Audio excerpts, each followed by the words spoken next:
So, hi, everybody. I'm Hindy Stegman, and I'm your host for the We Win Within podcast.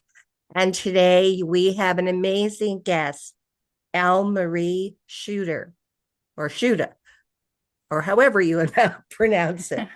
Um, and she's going to take us on her journey of how she came from point A to point Z, her childhood, in between, and what she's doing today.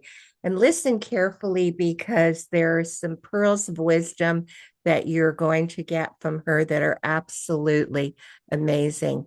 So, Elle Marie, take it away. Thank you, Hindy. Yes, this is always an interesting question for me. It's like if you have to tell a story about yourself, there's so many details of your life. So where do you start? So I think the easiest way for me will be like, let's say I am the youngest sibling of three, and we grew up in a religious house, but a very loving house. And then there's things that happen throughout that time growing up that have a negative impact on me, and then there's things that had a positive impact on me. So that's the Elle start Marie, of my just story. for sorry, just for 1 second. Your accent, where are you coming in from? Oh, that's a good question. Yes, I'm coming in from South Africa, and I'm more to the northern part of the country in Pretoria, which is one of the four capital cities in South Africa. So, are you many generations, your family in South Africa? Yes, yes. I don't know who was the first skitter that came to South Africa. Okay. So the environment that you grew up with was mostly similar people from South Africa. Yes. Well, that's also a good question. I am My mother tongue is Afrikaans. Sorry, I almost said South Afrikaans, but my mother tongue is Afrikaans. And in South Africa, we have, well, it's now 12 official languages. So there's in so many languages, there's a lot of different cultures as well. So yes, I grew up in an environment where there was mostly Afrikaans speaking people. And Okay. then with Afrikaans and the culture of being Afrikaans, there's certain church denominations and certain specific culture around being an Afrikaans person. So take us on a journey of what that was all about, because most of us don't know. Okay, so yes, it is. Um, where do I start with this? It we were it was also in an age or a stage where there was a lot of conflict in the country. If you know anything about South African um, history, there was a time that there was really a lot of conflict. So um, there was between races a lot of rubbing. And my parents grew us up in a space where you have to respect everyone. So although you heard people saying different things and coming from different perspectives, um, we were taught to be respectful of anyone, especially if they are older people. You have to be respectful of anyone. Doesn't matter what language they speak or what color they are. So that was an interesting part of life because there was an expectation of for you to kind of be the proud Afrikaans person, and also in our house you have to make sure you respect everyone. So there was a bit of a where exactly does this fit in? Because people around you, if you go to school, there will be funny jokes about different races and stuff happening around you. So um, I think it was. I think my parents had a good balance in that, but a part of that was also um, not recognizing the truth that there is this friction, there is this conflict, and we need to um, understand each other rather than just hiding from what is happening. That's a very good analogy because I think all over the world. I know that there was, major conflict in South Africa, and we're not going to get into anything of that. But I think all over the world, people are scared of the other that they Yes. don't know, whether it's language, color, religion. So many of us live within our own bubble, our Yes. bubble of people that are like us. Either they Yes. look like us or the religion is like us, whatever us is. And they don't allow themselves. And I think it's just fear personally of I the other. agree. So you being in the middle of that kind of energy, were you a sensitive kid? Yes. I was a sensitive kid. I realized from a very young age that there's something different about me. Um, I see things differently, and I see perhaps, or I'm aware of more than the rest of the people around me. And that made me a stranger. That made me the weirdo. So to be safe in my space, I had to hide that. And I tried to not recognize it at all for myself. And you were consciously aware and you knew that you had to hide that aspect of yourself. Yes. How did that affect you? I think it affect me in many ways, at least two that I can think of now. Firstly, it made me very resilient because I had to survive in a space where I don't fit. And I was really young. So, and there was no one that I can go to for mentoring, for teaching me how to do this. So I I s- I had to do my best to stay true to myself, but still be accepted in my environment. So I think that made me very resilient. So, and then it made me very aware of being conscious of people's needs and being conscious of understanding how people function and where they what how they are thinking. But then on the other hand, it made me also aware of, or it made me also aware of that I cannot be myself, and therefore I need to please whoever is kind of an authority, whoever has the power in the environment to make sure that person is happy. Because if that person is happy, the world is turning the right way.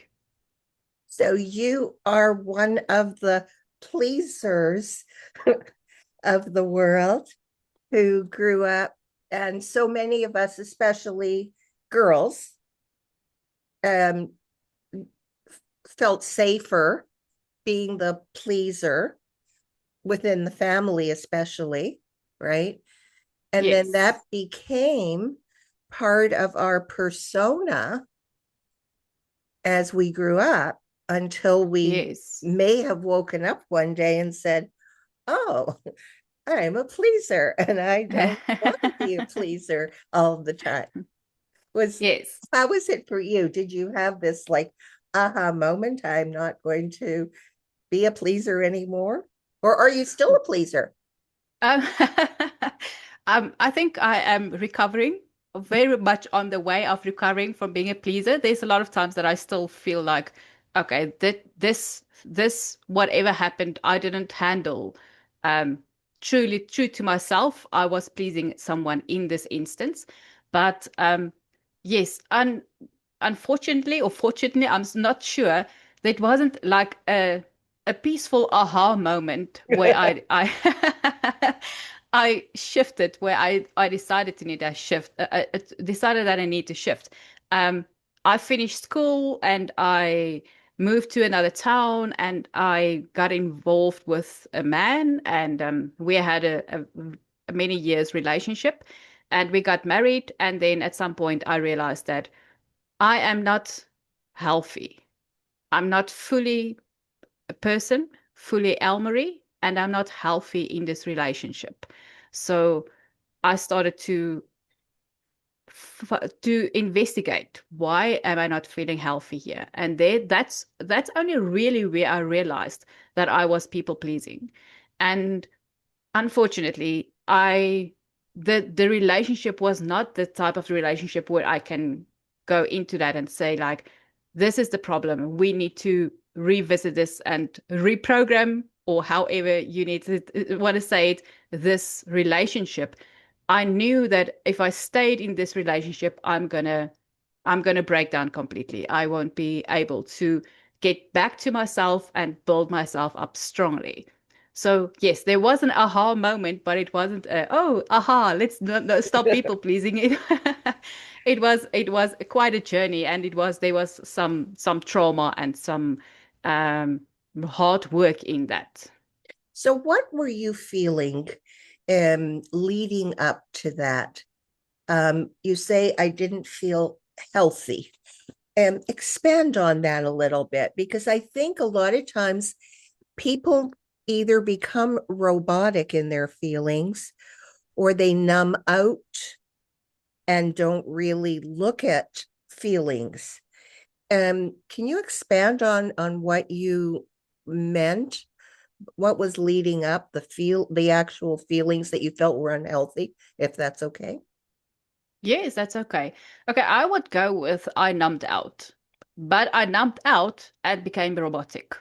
I was just going through the emotions all of the time. Um, the biggest thing that I realized that something is wrong is that I couldn't sleep. I was During the day, I was my happy-go-lucky self and doing what I needed to do and giving everyone what they want from me and what they needed from me and just going about my life. And then at night, I would get into bed and I couldn't fall asleep. I just at first I wasn't sure what it is. There was like a lot of thoughts running through my head, and there was fear of how can I maintain this? How can I get up every day and work every day and be there for everyone that's in my life, but I'm not sleeping. It's not that I realized that that's not sustainable. And then I had this habit of when I couldn't fall asleep, like after 12 o'clock or somewhere, I would run myself a bath and then I would go lay down in a bath to relax. Um, if I know I haven't heard any of the elements conversation earlier, but or for some time. But I remember now that like my favorite element is water. So in its different forms, it's water. So that was also the thing that helped me to relax. So I would run a bath and would go lay in the bath and relax, and then at least I will have a couple of hours of sleep and will relax enough in the bath to have a couple of hours of sleep before I had to get up to get ready for work. But then one night I was lying there at 2 o'clock in the morning and having all these thoughts running through my head. And that night I couldn't relax. I just couldn't get myself to relax. And then while I was lying there, this thought that is totally strange thought to me, it never appeared in my thoughts ever, came into my head where it says, if you just hold your head underwater, all of this will be over. And that scared me so much. I I jumped out of the bathtub and I couldn't get into a bathtub for a long time.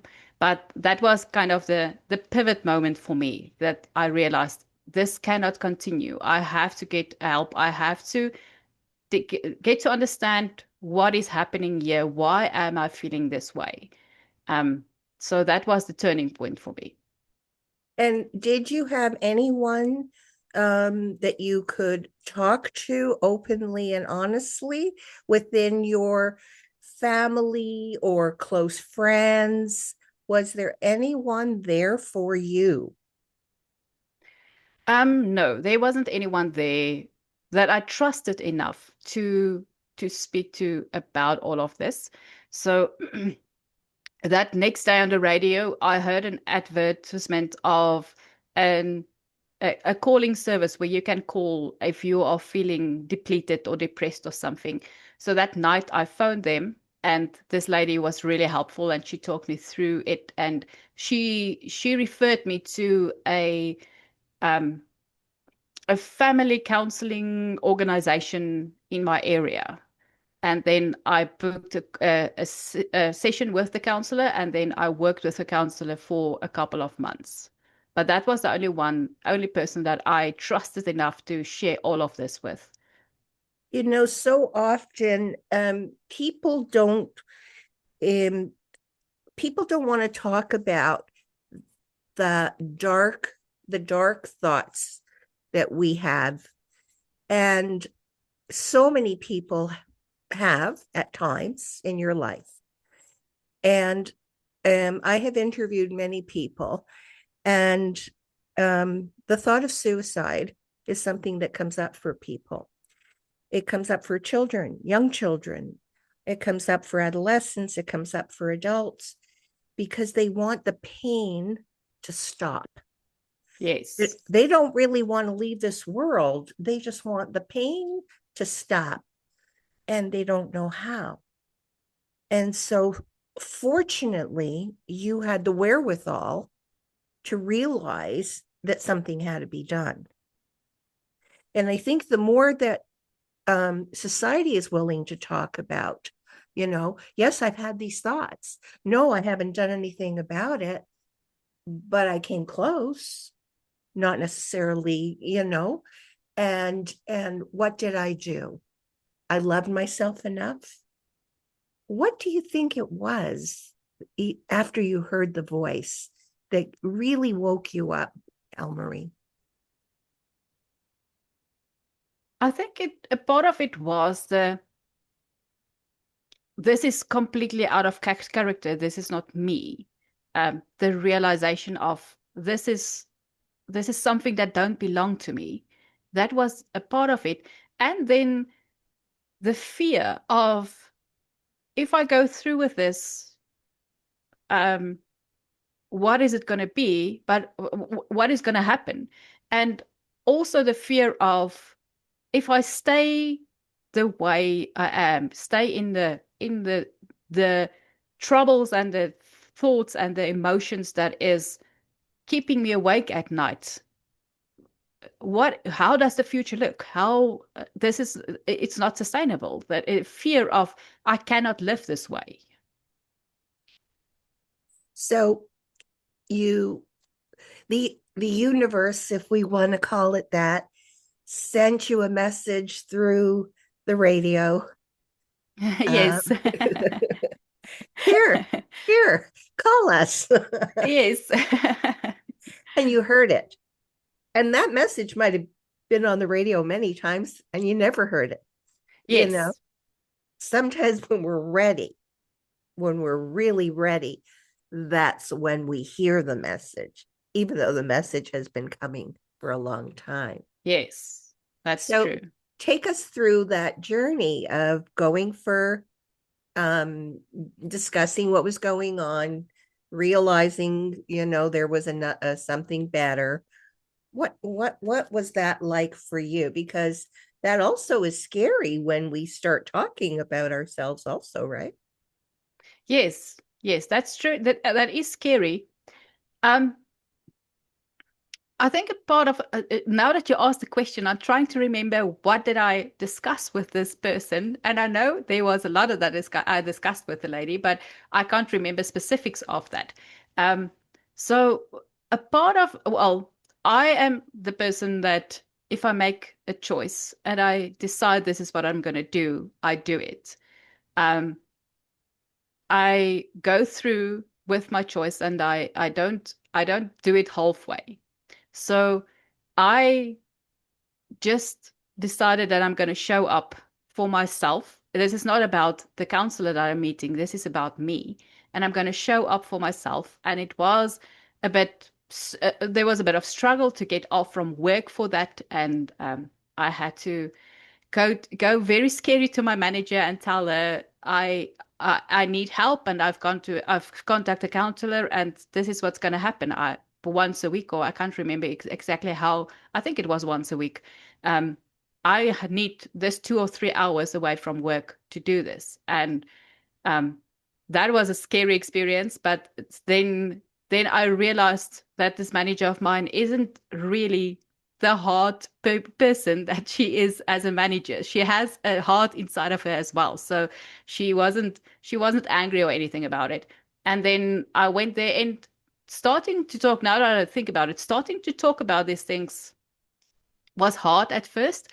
Um, just for the experience of, I have to put this in words now. I have to put this out there. It's not gonna stay inside of me anymore. In a way, it's like the discomfort, you are feeling safe in that. And if you have to change this, it's scary. So I was scary at first. And then also I'm the type of person that when I cry, my voice goes very high pitched and I struggle to speak. So it was, I think the first 2 sessions, there wasn't a lot that I could say because I was crying so much that I couldn't speak that much. But then, yes, I followed through with the journey, and before our last session, the divorce was final. So I got back to the last session, the counselor. Oh, and then just after I got divorced, and there's a bit of a story behind that as well. But just after I got divorced, I shaved off my hair, so I didn't have any hair. And then I went back to the counselor, and that was our last session. And she said, well, I didn't know it was the last session, but I cut off my hair, and she just saw the difference in me, saw the new person coming out, and she said like she's happy that I've completed the journey now. What did your family say when you told them you were going to get divorced? Um, my not the my aunts and my cousins that I know, I didn't tell. There was only a few that I told, and they were supportive. Um, my dad had very much issues, a lot of issues with that, or a deep set issue with that, because he was an elder in a church, and if he's he was thinking that if his child get divorced, he's not he's not managing his house according to what he should be. So that means he has to resign as the elder of the church. And there was a lot of painful conversations between me and my parents about this, because it's against what they believe. Um, but in the end, the one cousin that I at that stage reconnected with the one cousin that I trusted, and um, I don't know. Yeah, it was what was one of my uncle's birthdays where I wasn't invited, but my cousin was there, and my parents were there, and he had a conversation with them that I don't know. I wasn't present, so I don't know exactly what it was. But he had a conversation with them, and afterwards they came straight to me and they said they understand. Um, and then I felt like they were acceptive of my choice, but I wasn't still sure, because they they said I understand, but they wasn't like, and you understand, we are giving your blessing to go ahead with this. They just said that they understand. So then it was calm, but yes, it wasn't an easy conversation at first. There was a lot of difficult conversations around it. So that took a lot of courage from you, knowing that if you went ahead with your divorce, that you would disappoint your parents, your father, who was an elder in the church, and you weren't the good girl, maybe. Yes. And so um, the courage, I think so many women stay in marriages because they're scared, and they're scared for many reasons. But sometimes it goes back to, what will my mother say, or what will my father say? Will they still love me if I'm not the good girl or the perfect girl or whatever? So kudos to you that you had the courage to do that.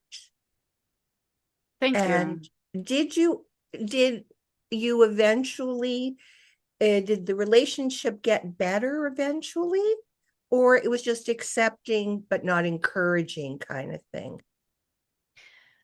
Yes, I don't remember. Let me just think. I think it was about 3 or 4 months before the divorce was final that this conversation happened in and the parents got back to say to me that they understand. Um, and after that, there was just neutrality. There wasn't any support. There was just neutrality. So my brother has always been, since we were children, my brother has always been my biggest fan and my best supporter. So I asked him to go with me to court and to have it everything finalized. Um, and yes, my brother and this cousin that I'm talking about is the only persons that I feel like they were really supportive and there for me throughout the process. And how long ago was that, Elmarie? That was September 2019 that I got divorced. Okay, so take us on a journey. What happened after that? Okay, so after that, um, I think I want to share this just Okay. for the story about cutting my hair off, just before for reference sake, because I feel like that was also a lot of courage, but it was like really turning a new page. So my dad's father, my grandfather, was a postman who left the home very early in the morning. And my dad's older sister had very long hair, and there was always crying in the mornings when this hair had to be brushed out. So as a child, my dad decided that he's not going to allow his daughters to let their hair grow until they can really take care of it themselves. So that was what I grew up with. And then I married a guy who said I'm not allowed to cut my hair. And yeah, had very specific rules about that. So then I got divorced on the Friday and I took the Monday off so I can have some space for myself, be at some space for myself, not just going back to work on Monday. And then I planned this beforehand. So that Monday morning, I stood in front of the mirror, and this may be a bit too intimate, but I'm very willing to be vulnerable to that. I undressed, so it's a clear almery, just almery, and then I stood in front of the mirror and I cut off the pieces of my hair, and then I shaved off the rest, and I really felt like I'm stepping into this new chapter, this new life of mine. And then, yes, there was some struggles around that. After that, I also decided, since I was very young, and okay, so since I was very young, and a part of me being sensitive and being different, I always felt like I have something to give to the world, and there's not enough time if I have to sell 9 hours a day to a job in doing this.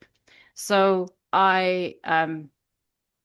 since I was very young, I wanted to be an entrepreneur because that's the only thing I understand of. Either you're going to go get a job and sell your time to someone to have an income, or you have to be an entrepreneur. So then after I got divorced, I resigned and didn't have a plan of how I'm going to make income. There was a fund that's going to pay out because the fund that I saved up for during the work time. So there's a fund that's going to pay out, and I decided this is the time now. I don't have kids, and I don't have the responsibility of shared assets in the household anymore, in this relationship anymore, and I know that I need time to work on whatever it is that I'm supposed to bring to this world. And then I resigned, and I didn't have any plan. Like I said, I didn't know like what is this going to be. So I started with a course at first. Oh, this is an interesting story I also want to share. So like the first day that the first day after I worked my last day, um there was a problem with my car. There's a petrol pipe that broke, and I woke up, and it was such a good experience to wake up and know that I don't have to make a plan now to get to work because my car is not running. I can simply walk to the part shop and go get the part and come back and put it in. There's enough time for me to do that. So that was such a freeing experience to have that. And then um, in that time, just after I stopped working, after the divorce and I stopped working, I did go through a series of videos about childhood trauma, um, and connecting with the inner child. So that was the first part of me growing and understanding more after working with the counselor of what is happening within me and why is all of this the way it is. And then I started looking at options for how I'm going to get an income. And I started doing copywriting and help a few clients in copywriting. But then I realized also that since I started doing copywriting, I knew this is just a stepping stone. This is not the thing that I'm going to do all of the time. So I did some copywriting, and then the entrepreneurship didn't work out. So in the it's not like I'm an entrepreneur for the whole 6 years, 5 years since 2019. I was going back to work at different companies, and in that spaces, I was kind of led to what's the work that I'm supposed to do, because I was helping people, especially women, to connect with themselves better, to understand better how they are thinking and why they are thinking the way they are thinking. And I realized in, let me think now, in 2020, 2022, 2023, I realized like this is what I need to do. I need to work with people, and specifically women, to help them to come from where I was to a journey to make their lives better for themselves, to have more peace and have more joy, and not being burned out and not being living the unsustainable life. So actually, your journey to that point was a gift. All the hardships that you went through, the emotional issues and whatnot, was a gift, because in order for us to help someone else to truly, I think we've had to experience and gone through suffering, because then we can really understand when somebody is talking to us. It's not just what I learned in books. It's not Yes, just what I'm supposed to do mechanically. It's okay. I know that. I went through that. And yes. now let me tell you, how I can be of service to you. And I really think that if we are willing to look back at the rough times, the painful experiences, and acknowledge that they were gifts in our growth for the work that we have, that we're destined to do. And that doesn't mean that overnight, all of a sudden, there's going to be 10,000 women knocking at the door. No, it's one person at a time, right? But Yes, yes. with each person, you're able to really go deep because of your experience. I completely agree. It is, I wouldn't have the tool set, if you want to use that word, to help anyone, even if didn't live the experiences I lived through. But I think even more than tools, we can get tools. We can go to workshops and get tools. I think just like looking at ourselves naked, I always say, in order to grow, I have to be willing to look in the mirror and look at myself naked, with whatever's going on, and then say, okay, what do I like? What do I not like? What do I want to do? So the experiences, no question, the tools in the toolbox, I believe personally, come from what we learn mechanically. Okay. The emotional, the heart that you bring, the experiences, that's what makes you who you are. The tools are a mechanic. Like the mechanic comes and he's got a toolbox, right? And he's got a screwdriver and a wrench and all the things he needs for fixing. And you can have 4 different mechanics and each one has a different way to fix it, right? Yes. Yes. So Yes. So the experience is then not the tools, but it's the knowledge of how to use the tools. it's the feelings. It's the feelings that come up. It's the cellular memory that we have inside of us that comes up, that is full of knowledge. Let's call it a tool, another tool in your toolbox. It's the knowledge tool, but not the mechanical knowledge tool. Yes. It's the cellular memory tool. Does that make sense? Yes. Yes, I understand. I agree.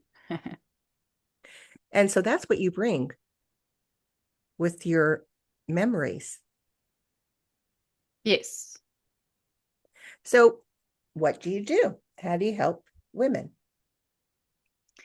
Yes, well, so if I can continue with the story a Sure. bit, what happened then at some point is I realized that that was the when I could put a word to the people pleasing, and I realized that what I've been training myself to do is to not be able to people please or not do people pleasing, and then I I didn't. That's not something that I want to market. That's not something that I want to tell people, I can help you not to people please, because it feels to me if you run away from something, you're gonna always gonna run. So if I market, I can help you not to do something, then I'm gonna put you on a path of always to run, and you're not gonna have peace and joy and have the fulfilled life that you're looking for. So at some point I realized, okay, so it's boundaries that helped me to be able not to people please. And that's where I started as a boundaries coach, helping women to create intentional boundaries or to set intentional boundaries.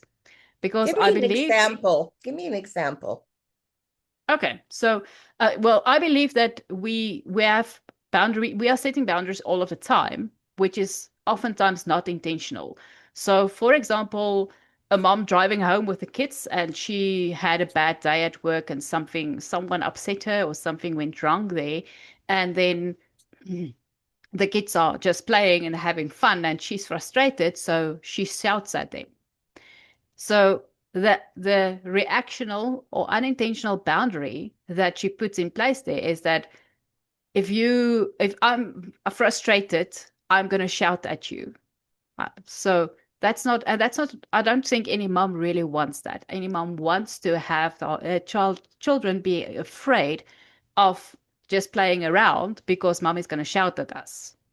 And then I want to help people to have intentional boundaries. So in this instance, instead of shouting at your children because you are frustrated, going back to what happened during the day where you were done in, or where the frustration started, and decide for yourself what is a boundary that you can implement for yourself there to not be frustrated the rest of the day and take it out on your children.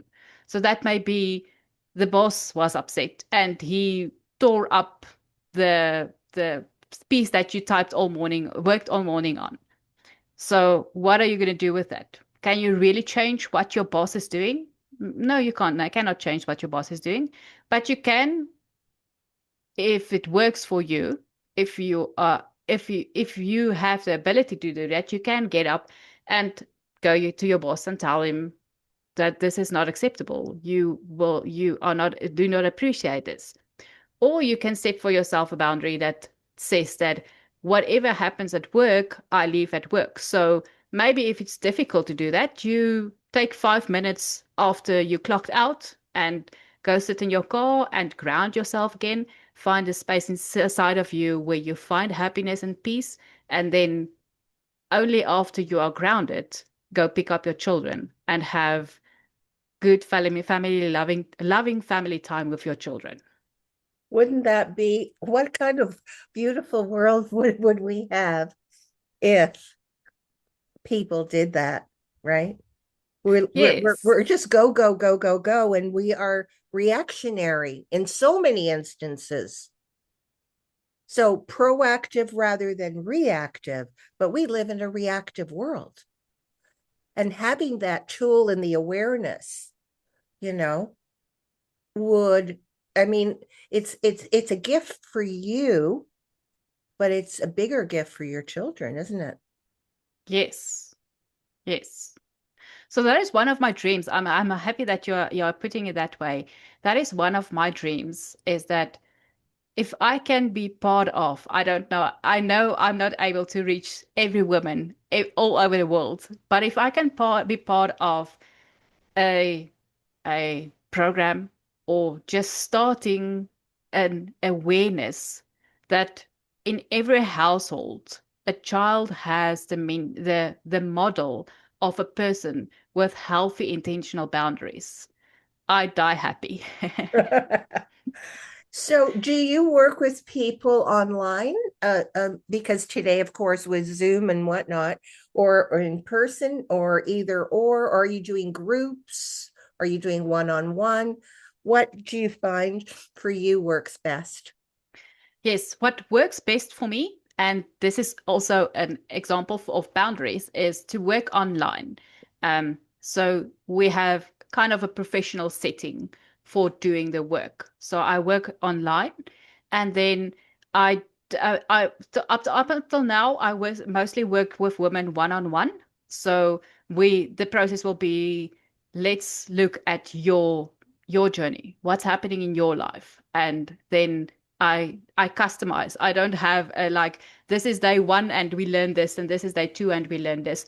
This is if I want work one on one with you, I work on what you need. So I mostly worked one on one, but last year, end of November, I did a first 8 weeks series where we work on four pillars. So, but this is basically the pillars of my emotional elixir experience. So the business name is Almary's Emotional Elixir Experience, and then from this, I created a program called the Emotional Elixir Circle, which is a small group. I don't want to have a lot of people, so we can really work deeply on these issues. So it's a small group where we work for 2 weeks. We work on boundary development, and then 2 weeks we work on self-love, repairing of your relationship with yourself, and then 2 weeks we work on the emotional flow, how emotions flow, and then for 2 weeks we work on energy leadership. So all that energy that leaks out, that is leaving you tired and exhausted all of the times, how to lead that energy and keep yourself healthy and safe with your energy. So, I'm getting the sense that you also work intuitively with people. Yes. That when you're with someone, you are, I use the word guided, that somehow guided to know what is in their highest and best good. And that's why it's not a cookie cutter situation, Yes. because you are guided to help that person in a let's call it concierge service. Each person as, and that's so important because again, um, too often people use the mechanical tools in the toolbox. And the intuition and the guidance that some of us that are intuitive receive is something that really sets you apart. Is that, am I going off in the wrong direction, or is that something that you can take ownership of? No, I can definitely take ownership of that. Like you say, it's not a cookie cutter thing. I sit with the client and I I hear what a client say, and then I listen for what's in my heart or of how to help this client, how to guide this client to help herself actually. That's beautiful. That's beautiful. So, if there was one pearl of wisdom that you could leave our um, people with, what would it be? I love this question. Yes, there's one thing that I love to say, and this is like always the first thing that I want people to remember and to understand, and make it a part of every day. Be live that every day, and especially whenever they have to make a choice, to ask this question to themselves. And the question is, if I say yes to this, am I saying no to myself? Interesting, because I have a saying that I use every day. When I say no to you, I say yes to me. Yes. And I had to learn how to say no to people because I was a pleaser. And it's okay, because then in my head I say, when I say no to you, I say yes to me, and it's time Yes. for me to say yes to me. So I I love love that. that. Well, you see, we're on the same we're on the same path. Well, Al Marie, Yes. thank you so much. This was so wonderful, and I know that you will be helping so many people, and people can get in touch with you from anywhere in the world. Do you have an age group, more or less, that you work with or you prefer to work with? Yes, it is mostly the people that have reached out to me is like between 25 and 60, I want to say. It's a huge group, but yes, it is. I think that's the age group that's becoming aware for different reasons that what they have been doing is not serving them, and because it's not serving them, it's not serving anyone else. Beautiful. Beautiful. Well, thank you again, and blessings to you and to everybody watching. Bye bye. Thank you.